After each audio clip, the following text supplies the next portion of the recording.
Por eso, rápidamente vamos a iniciar ya la conversación con Óscar Vidarte, internacionalista, porque queremos conocer cuál es el panorama de Venezuela, qué va a pasar tras la operación o el operativo, ¿no?, de terminación absoluta que terminó con la captura de Nicolás Maduro.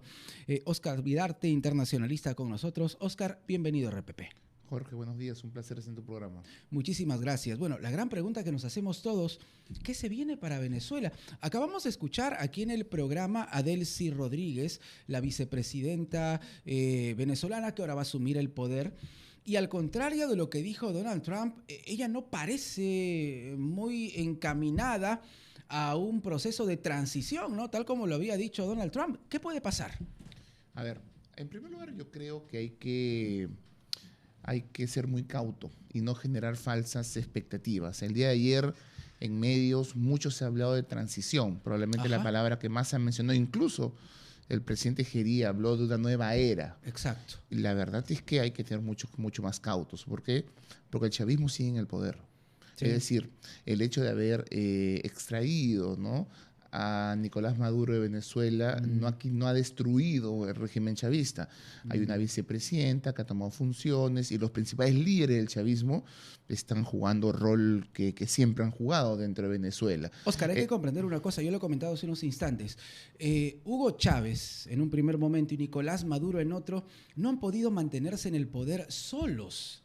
Hay una suerte de personajes, como lo quieran llamar, una camarilla, no sé, cómplices, como lo quieran llamar, que lograron sostenerlos en el poder y muchos de ellos altos mandos de las Fuerzas Armadas venezolanas. Un régimen que tiene más de 25 años no depende de una sola persona. Exacto. Y otra cosa adicional, también es importante señalar que Nicolás Maduro no es Hugo Chávez.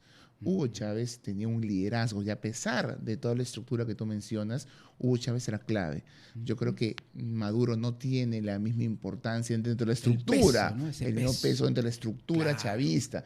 Hay gente dentro de la estructura chavista que puede reemplazar fácilmente y hasta diría con mayor capacidad de influencia interna que el propio Nicolás Maduro. Así que no hay que generar falsas expectativas. Yo creo que se vienen tiempos complicados. Eso sí, yo creo que se viene una nueva, o con esto inicia una nueva etapa de negociación. Porque seamos claros, en las últimas semanas, hasta antes de la operación de hace un día, se habían abierto canales de diálogo entre Estados Unidos y Venezuela, que incluso los conocimos, hasta hubo una comunicación directa entre Maduro y Trump hace un par de semanas. Es decir, habían canales de diálogo.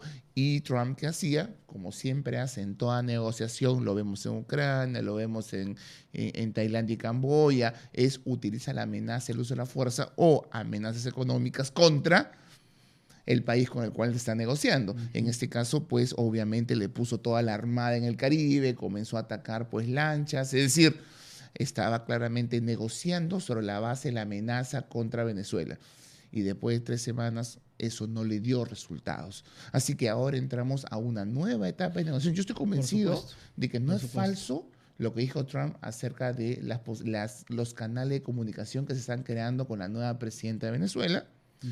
Y que además que Marco Rubio, ¿no?, sí, conversó con Delcy Rodríguez. Pero ahora es un momento distinto, porque ahora lo que les dice es, mira, si pude hacer eso con Maduro, también lo puedo hacer con ustedes. Así que es una nueva etapa de negociación que no sabemos si es que, ojalá, pueda terminar algún tipo de transición pacífica. Óscar, ¿y qué papel puede jugar María Corina Machado y el mismo Edmundo González, líderes de la oposición venezolana, a quienes Donald Trump, por cierto, valgan verdades, no les ha dedicado palabras de mucha cercanía, ¿no? A muchos ha sorprendido porque tal vez esperaba que Donald Trump hable sobre la posibilidad de que Edmundo González asuma el poder, pero Donald Trump incluso dijo que María Corina Machado no tenía la fuerza, el respaldo en Venezuela como para asumir el poder. ¿Cómo tomar esas palabras de Trump? Para mí ayer fue una sorpresa que... Primero fue una sorpresa que el presidente de Estados Unidos dijese de que Estados Unidos va a dirigir, incluso usó la palabra gobernar Venezuela. Es decir, ellos quieren dirigir la transición, es decir, decidir quién va a tal puesto, decidir coordinar y liderar las negociaciones. Es decir, Estados Unidos quiere tener un papel muy importante, hasta casi policial, sobre lo que sucede en Venezuela. Y en ese discurso sí me pareció también curioso de que no señala a Edmundo González. Si uno lee, por ejemplo, el comunicado que da María Corina Machado, ella señala que Edmundo González debería ser quien lidere la transición, algo que Trump no ha señalado. E incluso, como tú bien dices, Trump minimiza el papel de María Corina Machado. Ahora, de repente, si hay un punto en lo que puedo estar de acuerdo es en ese punto con Trump. ¿Por qué? Porque sin desconocer la valentía y el papel que ha jugado María Corina Machado como lideresa de la oposición en tiempos tan difíciles, tiempos tan recientes y difíciles, ella no representa un consenso entre la oposición venezolana, porque probablemente ella esté dentro de la oposición en los sectores más radicales, más duros de la oposición.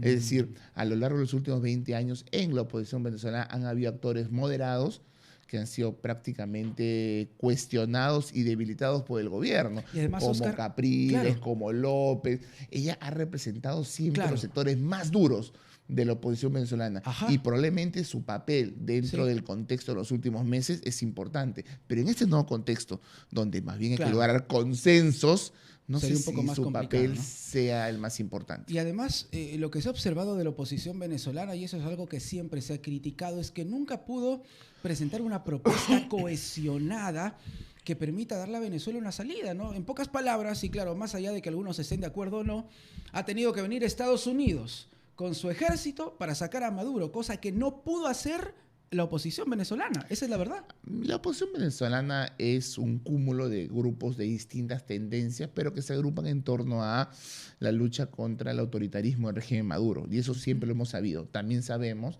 que la oposición venezolana a lo largo del tiempo se ha visto muy debilitada por el propio régimen que la ha debilitado. El régimen chavista ha ido cooptando a líderes de la oposición, debilitando a la misma oposición. Una oposición venezolana que también se ha visto debilitada por la propia migración, porque ahí hay un caudal de jóvenes que se han ido del país y que ya no forman parte de esta oposición.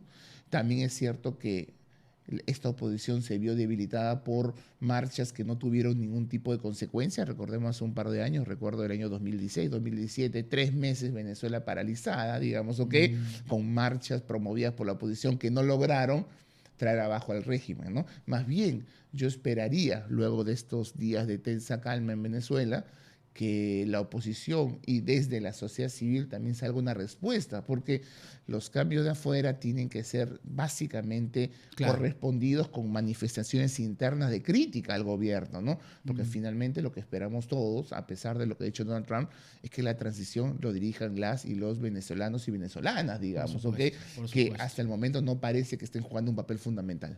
Sí, efectivamente. Oscar, quédate con nosotros. Vamos a retornar para seguir analizando el panorama en Venezuela, porque la información que llega desde Venezuela indica que en este momento hay una suerte de tensa calma, ¿no? En las calles de Venezuela.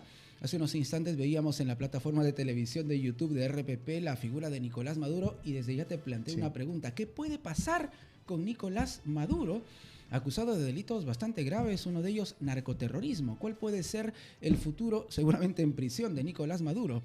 Con eso y más volvemos aquí en la Rotativa del Aire y en RPP. Yo soy Jorge Rodríguez, me acompaña Oscar Vidarte, internacionalista, para analizar qué se viene para Venezuela y el mundo en las siguientes semanas a raíz de la captura de Nicolás Maduro. Volvemos.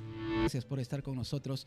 Primero quiero pedirte una opinión sobre el operativo Determinación Absoluta, que fue un operativo, si se quiere, cinematográfico, ¿no?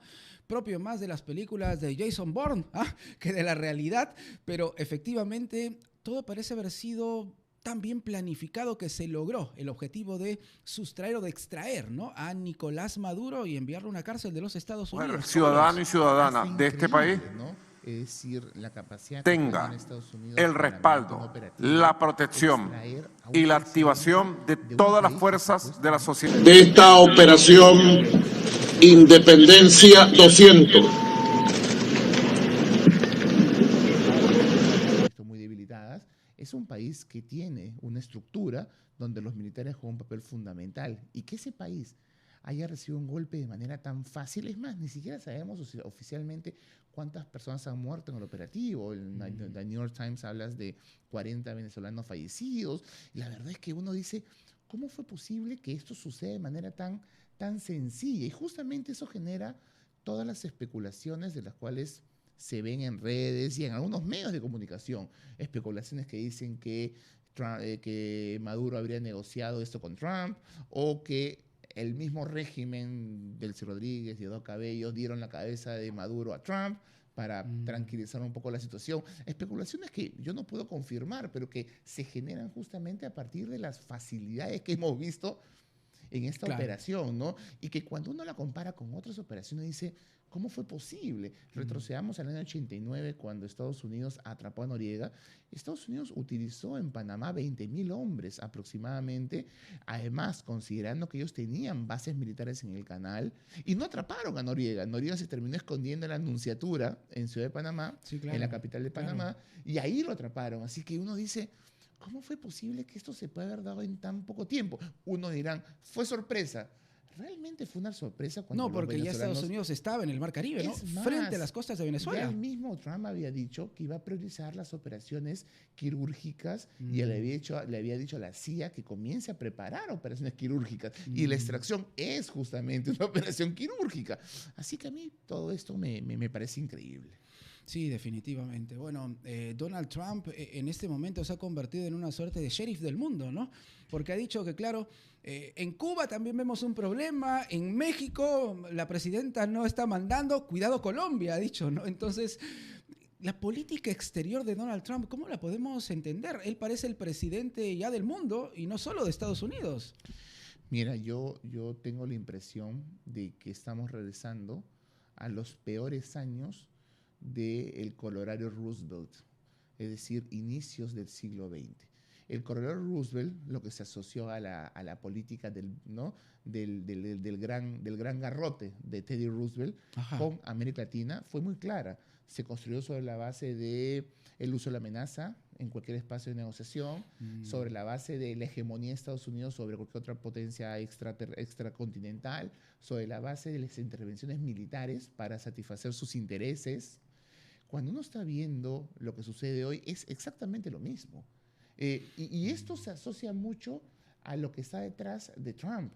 Trump, al momento de aplicar, por ejemplo, aranceles, él reafirma mucho los postulados de McKinley, un presidente de finales del siglo XIX que justamente aplicó aranceles, pues, y que de alguna manera fue la base sobre la cual se construyó el poderío de Estados Unidos en el siglo XX. Ahora reafirma a Teddy Roosevelt, básicamente. Es decir, yo tengo la impresión que él ve a estos años, finales del siglo XIX y inicio del siglo XX, como los años claves que fueron fundamentales en la construcción del poderío de Estados Unidos en el siglo XX y que él trata de recuperar, obviamente, en un mundo totalmente distinto. Sí, por supuesto. Y eso genera mucha preocupación, porque además también está el rol policial, que el coronel Roosevelt hablaba de Estados Unidos, que nuevamente Trump está tratando de implementar. Porque lo de ayer de Venezuela es realmente preocupante. Que él diga en una conferencia de prensa que va no solamente a dirigir la transición, sino que va a gestionar los recursos económicos de Venezuela. Es casi decirle al mundo, yo ahora me voy a encargar de ver los temas políticos y económicos de Venezuela. Sí, y eso es realmente preocupante. Te reitero, ¿no? Parece que Trump en este momento se autodenomina, ¿no?, como el sheriff del mundo o algo así. Y algunos dirán que esto es que Venezuela es una excepción. Recordemos unos meses atrás, cuando hablábamos de Panamá, Trump amenazó a Panamá con tomar el canal si es que, una mentira más de Trump, si es que China no dejaba de controlar el canal de Panamá, ¿no? Sí, pues. Entonces, la verdad es que Venezuela no es una excepción, digamos, ¿ok? No es una excepción. Y la verdad es que lo que se puede venir más adelante, cuando otro país de la región choque nuevamente con los intereses de Estados Unidos, me parece que hay que tomar mucha atención. La última, Oscar, estamos viendo en nuestra plataforma de televisión en YouTube la imagen de Nicolás Maduro, ¿no? Con una suerte de, no sé, casaquita celeste, rodeado de un montón de agentes especializados de la DEA, porque ese es el argumento que ha presentado también Donald Trump. Dice que no necesitaba el permiso de la Cámara de Representantes del Senado norteamericano porque fue una operación policial, ¿no? Y ahí están los agentes de la DEA. Entonces, ¿qué puede ocurrir con Nicolás Maduro? Hay delitos gravísimos que se le atribuyen. Por ejemplo, narcoterrorismo, nada más ni nada menos. Mira, Si todo sigue sus canales regulares, es probablemente que Nicolás Maduro sea sentenciado por delitos vinculados con el narcotráfico. Eso no queda duda. Pero sí hay un par de puntos a señalar importantes. Y voy a señalar dos que me parecen importantes. Por favor. El primero es qué tanta importancia tiene el narcotráfico dentro de lo que ha sido la operación. Y cuando uno escucha ayer a Donald Trump, prácticamente ni democracia ni narcotráfico aparecieron en su narrativa. Muchas veces petróleo, sí. Nunca nada de narcotráfico, nada de democracia. Y es que seamos sinceros, al margen de los vínculos que pueda tener el régimen venezolano con el narcotráfico, ¿ok? Al margen de esos vínculos, lo cierto es que Venezuela no es una gran amenaza en materia de drogas para Estados Unidos. La mayor parte del narcotráfico que viene del sur, de América del Sur, hacia Estados Unidos, el 75% va por el Pacífico, no por el Caribe. Y en segundo lugar, el gran tema de Estados Unidos hoy no es la cocaína. Es el fentanilo. Que no viene de Venezuela. Todo lo que hemos visto atacando lanchas es más show mediático, porque esas lanchitas con motor externo no pueden ir más de 200 kilómetros, ¿ok? O sea, es más parte de un show que no refleja los volúmenes de drogas que en verdad llegan a Estados Unidos y la importancia que tiene la cocaína frente al fentanilo. Así que en verdad, lo vimos ahí en el discurso, el tema del narcotráfico es una excusa. Que tenga vínculos con el narcotráfico o que un gobierno latinoamericano no tenga vínculos con actividades delictivas, vamos, eso pasa en muchas partes del mundo. Eso es razón suficiente para invadir un país y sacar un presidente. Es decir, yo hacía en Twitter una comparación medio injusta, pero si retrocedemos al Perú de los 90s, el gobierno de entonces era un gobierno pues autoritario, con violaciones a derechos humanos, con altos índices de corrupción y con vínculos con el narcotráfico. Eso había justificado su intervención de Estados Unidos en el Perú. ¿Cuál era la diferencia? Es que el Perú era un aliado de Estados Unidos y la Venezuela chavista no. Entonces, es una comparación injusta, pero no podemos legitimar. Pero muy interesante. No podemos legitimar este tipo de intervenciones. Claro. ¿Ok? No la podemos legitimar solamente a partir de que estamos frente a un gobierno autoritario con vínculos con actividades criminales. Eso no es suficiente. Oscar, interesante conversar contigo. Muchísimas gracias. Un placer. Oscar Vidarte, internacionalista, con nosotros aquí en La Rotativa del Aire y en RPP. Actualizamos de información. Volvemos con mucho más. Quédate con nosotros. Soy Jorge Rodríguez. Te invito a continuar en el programa.